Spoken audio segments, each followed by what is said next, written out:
All right, this next problem, it's not too difficult. All right, maybe a little sloppy the way it was typed up, but I think that should be cleared up for an exam. So what I'm talking about is, I'm gonna show you what this picture looks like here in a second. We have, and also this right here, this says 54 newtons. And here we have 75 newtons. So I'm gonna solve it all out and then use both numbers, and you'll see which one is actually the answer, but they're only gonna choose one, so it's not gonna be both. That being said, a force of 54 newtons acts on a 2.7 kilogram block, which is at rest. As a result of the force, the block undergoes a displacement, which has a magnitude of 6.5 meters. What is the final speed of the block? Perfect, we've done stuff like this. Okay, we got, let's put here the block at rest, and 2.7 kilograms. So the block is here just resting, like blocks do. Velocity initial is 0, and a force acts on it. And from the diagram, you could see that the force is coming in at this weird angle on top here, like that, right? So the force, I'm gonna put for now 54. So 54 newtons, right? Coming in at this weird angle here that we don't like. And the angle it makes is 38, okay? So the reason we don't like it is because we need to break it up into X and Y components, right? This is Y, this is positive X, this is negative X. This diagonal is doing nothing for us, right? We need to explain it in an X and Y coordinate system. So before I do that, the force acts on it, it's at rest, and as a result, it undergoes a displacement, which is magnitude 6.5 meters. So let's say 6.5 meters is that much. And now the block is here, okay? So velocity final of this traveling block. Okay, we have everything we need except for this.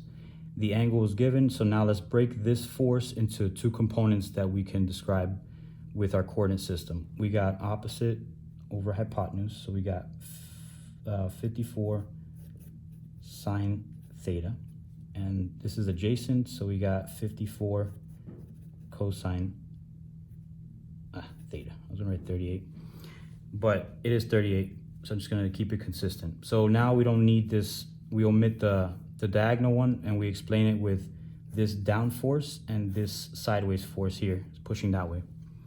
Okay, so we got everything we need. So energy equation, right? Energy initial, energy final, like always. And we have our initial energy, 1/2 mv squared initial plus mgh initial plus work. Always include that term. 1/2 mv squared final plus mgh final. All right, so right off the bat, let's get rid of things that we don't like, right? There's no height to this problem, so both heights are 0. And the box was chilling, resting, so that's 0. So then we only have these two things left, right? Work is equal to 1/2 mv squared final. Perfect. What work are we talking about here? Well, let's look at the formula. We got force dotted with displacement times cosine of the angle, which equals 1/2 mv squared, okay? So now this is what we're working with here.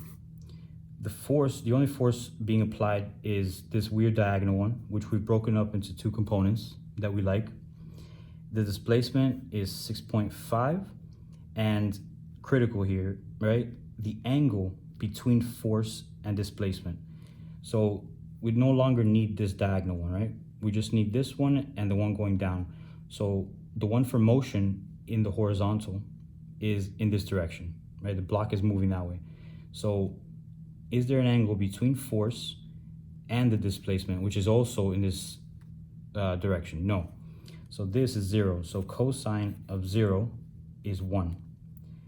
We have displacement, we have force, everything written again over and over. Okay, well, we got rid of this. So now, what is this force here in the horizontal?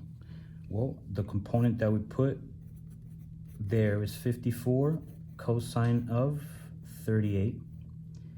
Okay, that's for the force. Then we have the displacement, which is 6.50.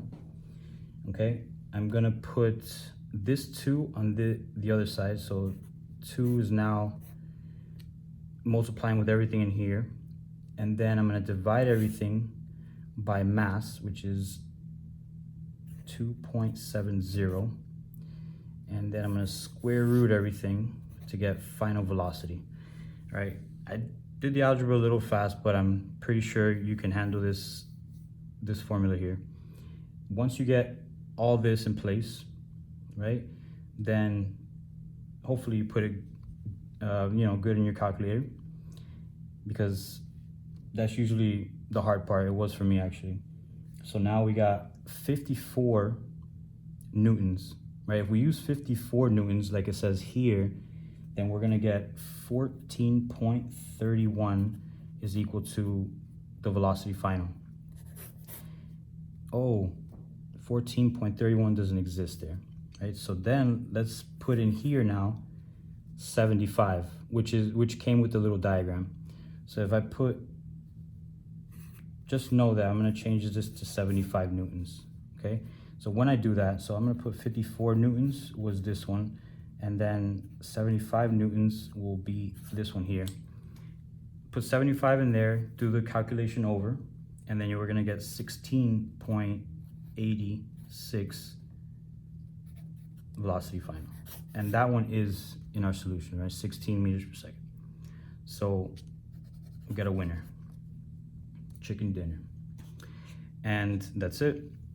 So for this one, we got work, right? Know the angle between the force and displacement. This diagonal force we don't like. We only like things in the y and the x direction, right? So break it up into components. The block was resting initially, displacement, and that's pretty much it. Not too much to worry about. All right.